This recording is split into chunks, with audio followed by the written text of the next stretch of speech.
Hej Andreas, hvad skal eleverne mon lave i denne time? Nu skal du bare høre Mike, eleverne skal arbejde med svensk, kender du det? Kun gennem fodbold, men hvad er læringsmålet?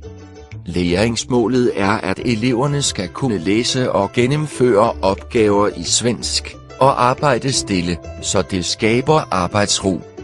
Vildt, det lyder sørme sejt, så hvad skal eleverne gøre nu? Nu skal eleverne gå ind på forløbet og læse historien i skymningslandet. Hvad så når de bliver færdige med det? Så skal de besvare de efterfølgende opgaver.